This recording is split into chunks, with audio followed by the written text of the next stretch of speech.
Hi friends, so this is what we're going to be doing this summer. I'm going to be sharing a lot more videos and then you guys can watch them at your leisure.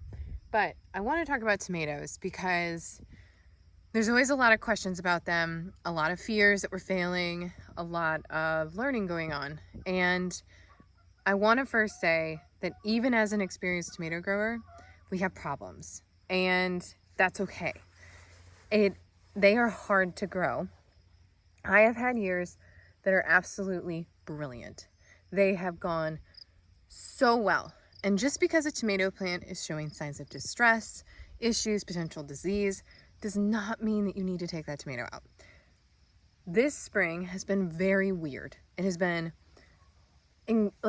deeply wet and then intensely dry and then colder than it should be and then way hotter than it should be.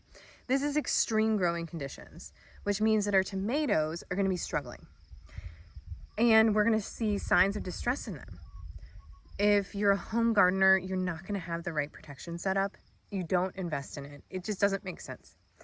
And this year in particular, I got sick, and when I was supposed to be putting in the tomatoes, they weren't getting the care and attention that they should have. I didn't feed them before I put them in. They didn't get the right protection that they should have. They sat in a garage way too long. That may have been too cold. There's a lot of stressors. And now that they're in the ground, they've gone through other stresses. Heat, mainly heat, and then some very cold nights. And I also haven't had a chance to feed them properly. Now, our soil is very good. I really built this soil well. But that doesn't mean that the tomatoes are going to be happy. So I am personally having issues. I planted some tomatoes that were very large plants, and those are the ones that are struggling the most. Why is this? There can be a lot of reasons. First of all, it could be that they didn't establish the roots well enough, even though I plucked off the flowers. Maybe the roots are struggling to establish and then get nutrients to them the way that they should. This doesn't mean that the plant is bad. This doesn't mean that the plant needs to be given up on. In fact, it just means it needs a little more attention. So I'm going to show you some of those, but I'm going to tell you this, that the tomato plants that I started myself, that I was a little worried about because they got kind of leggy, a couple of them have struggled. I've lost a couple, which isn't abnormal, but for the most part, their top leaves, which are the indicator of the actual health of the plant, look beautiful. And so I'm focusing there, and I'm going to show you two different plants. They're the larger ones. I have some larger ones that are doing really well, and then I have some larger ones that are really struggling. And I'm going to show you some issues, and we're going to go through them really quick, and I'm going to talk about how I'm resolving it, because I'm sure that you're kind of running into this, and I could sit here and be like, oh my gosh, Megan, you're like a gardener, a seasoned gardener. How is it that you're doing, why is it that this is all going wrong? There's so many things that are out of our control. And I could look at this as a complete failure, but I choose to see it as a learning opportunity and a humbling experience to remember that I am not always in control. The nature is, and there are always things out of my control, and that's okay. So my job is to meet them and ask how I'm going to handle them instead, or how I'm going to interpret them. So the garden is our therapist, right? So let me show you a couple plants. So right here, I have a black crim. This plant, you can see it's lost most of its leaves from the bottom because I keep removing them because they look sad. But here you can see we got some crispiness. This is probably from the heat, some sunburn. The leaves actually are curling and they're kind of purpley. The purple indicates stress, and it indicates maybe potential nutrient issues. These are all resolvable issues, but what I'm going to be doing is it's decided to stop producing some blossoms, which I think is a really good thing. The plant knows what it's doing. Plants want to survive. And this plant, I'm going to be looking to any of the leaves that look damaged. So this one has some crispy points on it. It could be potentially early blight. It doesn't look like it, but I'm not going to risk it. So I'm going to put that outside the garden. These crispy leaves I'm going to remove, because anytime there are damaged leaves on a plant, it means that there's a entrance point for disease. So we want to get those away. The rest of the leaves look really good. There is one fruit coming on and it looks healthy. It looks really good.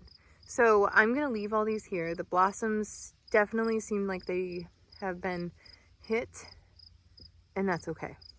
So I'm just gonna watch these leaves, remove some of them, take care of it. I'm staking it now to keep it off the ground.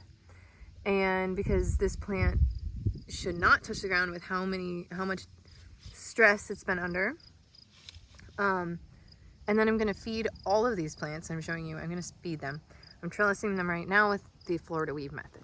Okay, let's move on to a different plant. So down here, let me make sure I'm not stepping on anything.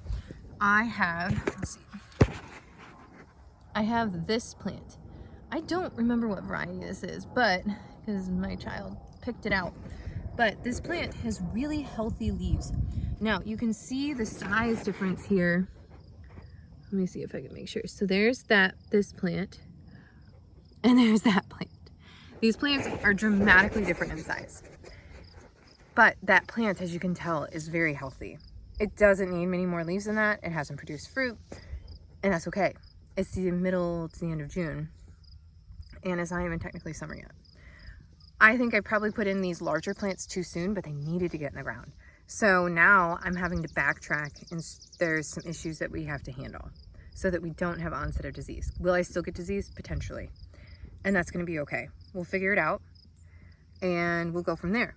Okay, I have another plant here. This guy, this is a Blue Beauty, and he's looking really good considering the amount of stress he's been under. I'm gonna remove this leaf, but I don't see any signs of potential disease. There's stress here because the purpling, but this tomato naturally is more purple in color.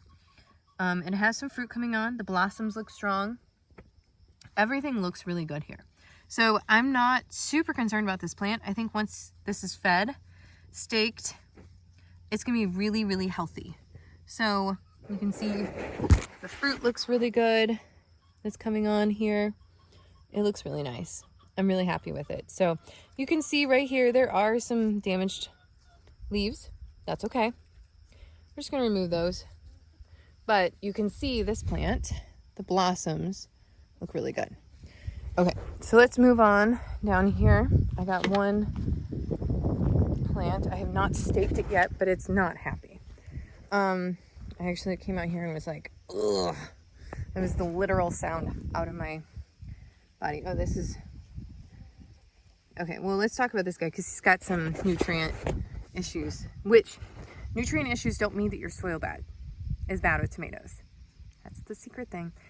It may mean that it's not establishing its roots, and then it's not getting the proper nutrients. So it's not always soil, it may be the plant.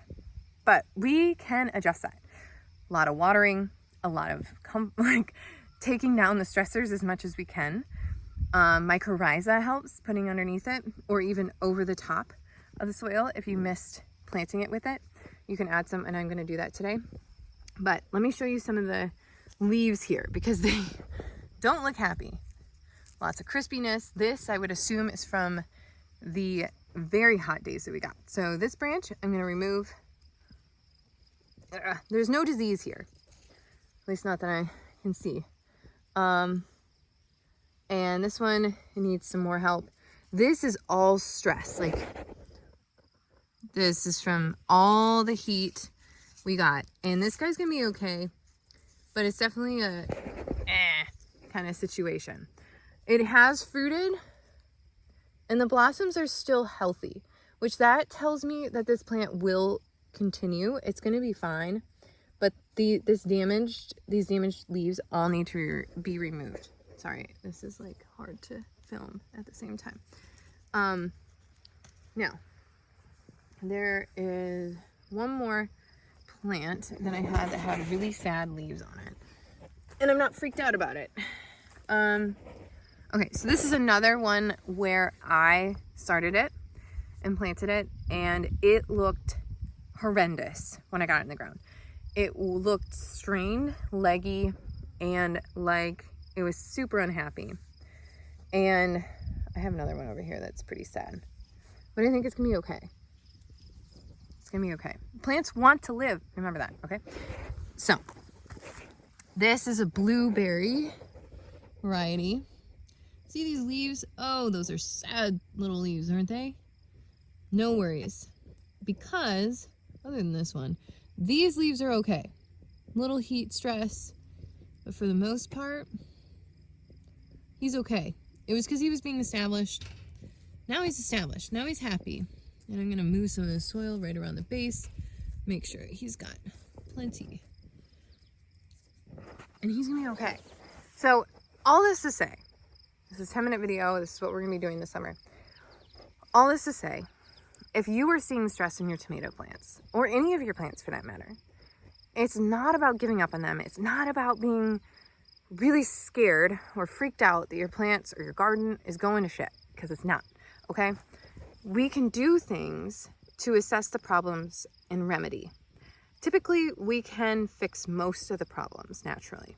And most of the plants just need us to be aware and tentative to their needs and to listen and observe and give them some hope. So I highly suggest that if you're having tomato issues, if you're having any of these issues, I even have some eggplant that look a little bit worse for wear. And it's because of the cold nights, just super hot days, and they don't like it. And they probably also need a feed because of all that they've been through. They need, it's like bolstering your immune system going through stressors. So it's really important to just pay attention, just like we do to our own bodies. Pay attention in the garden. See what it's telling you, okay? If you have questions, leave them below. I'm happy to answer them, or feel free to answer them for somebody else if you feel like you have a great example to give. So, I'll see you guys later.